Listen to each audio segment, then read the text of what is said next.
Let's go bench press. What's up, YouTube? Take you guys through my bench workout here. This is week 2, day 2, my primary bench day. I had a 250 single and then a 4x4 back down with 225.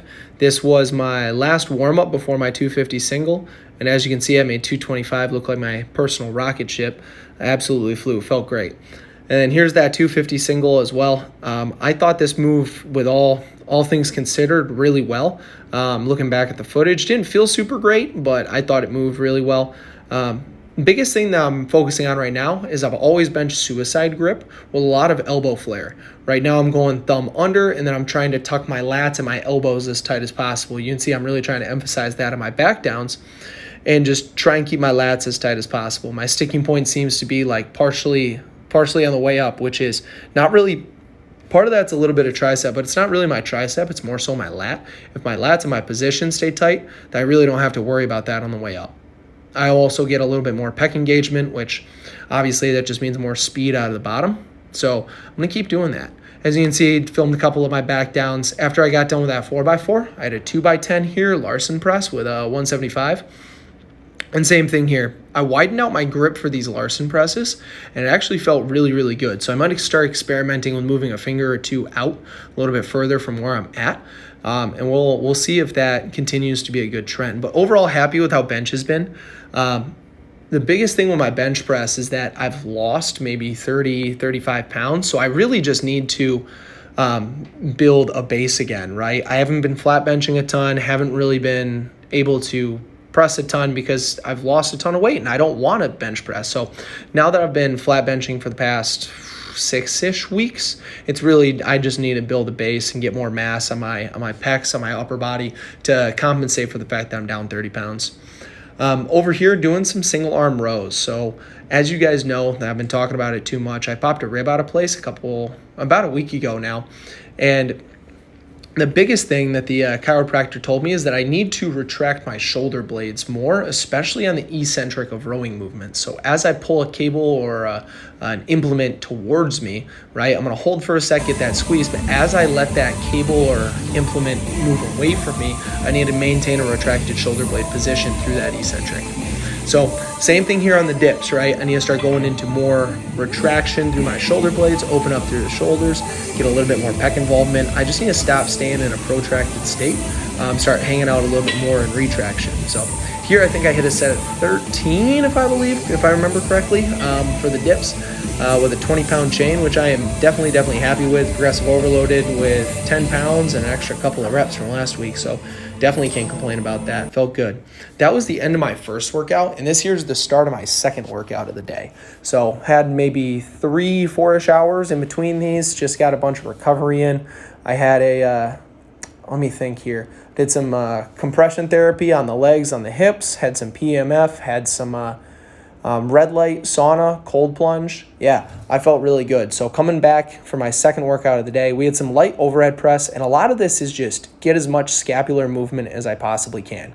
So here on the overhead press, you can see how limited like my shoulder blades are. The shoulder blades just don't want to upwardly rotate as my glenohumeral joint presses. So as my shoulder joint goes up, my scaps don't want to move. And this is an even better angle to see that. They kind of move up, right? But they're pretty tight, all things considered, especially when it comes to pressing, which has been my limiting factor in the past, is like how much scapular strength I have in different positions. And I really don't have any strength except for in a retracted position when pressing. So before I go all buck wild and just do all my pressing from a retracted position, I think it's only fair that I start building a base and building some strength with my scaps in different positions. So that means different overhead presses, different incline presses. And here's a really, really good example. This has been a variation I've been doing as of late.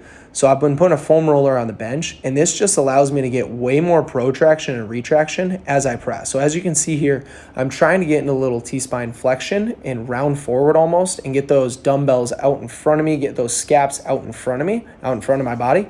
Then as I come down, we'll get that retraction, that giant stretch to the pec and shoulder, which I absolutely love. I can hang out at the bottom of this dumbbell press for ages and feel fantastic. It's really the top that I struggle with. And you'll start to see that I'm going to end up cutting this set not based on the velocity of the dumbbells, how they move, or my tolerance to the very bottom position, but I'm going to end up calling this set based on how protracted I can get at the top. Even there, like you saw that little flinch, I'm hesitant because I'm not strong in that protracted position. I don't know what the cause of that is. It's probably just from years of bench pressing on a flat bench in a retracted position, but I've got zero strength as soon as my shoulder blades come out, which is not great. So being a lighter body weight, I want to try and build my strength in different positions to try and make my body as resilient as possible. So again, just trying to press all the way through this full range of motion, getting those shoulder blades finally working. And I can notice a difference. My serratus anterior has gotten a ton of hypertrophy from it, and I'm honestly sore in a bunch of different places.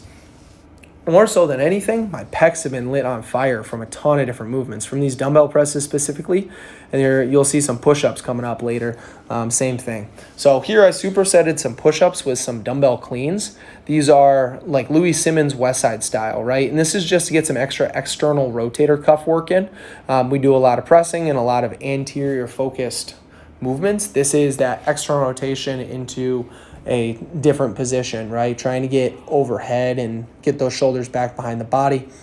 I would love to continue pushing the weight on these progressive overload. I've seen people throw around like 50s, 60s, 70-pound dumbbells, and I'm over here waving around the 20s and just smoking my shoulders. So moving on to some push-ups, I had supersetted these with the dumbbell cleans. And again, this is just get as much shoulder flexion as possible and shoulder extension. So trying to get into that protracted position at the very top and try and get those shoulders moving and grooving. And again, I'm going to cut this set a little bit closer to failure, but it's not true failure. It's failure for me to be able to protract at the very top. And you can see I just got to take a sec. I'm struggling to maintain that very top position. That's where the set's the hardest for me. I can hang out at the bottom all day long, every day of the week. I feel great down at the bottom, stretching my pecs, stretching my shoulders. But the very top, that's where I'm struggling. You can see it's much different from the first rep. Finish through that push, and I can almost. Last thing to finish off, guys, some obligatory flexing footage. Obviously pretty happy with how the physique's been looking. I've lost a lot of weight, so abs are starting to come in, obliques are starting to come in.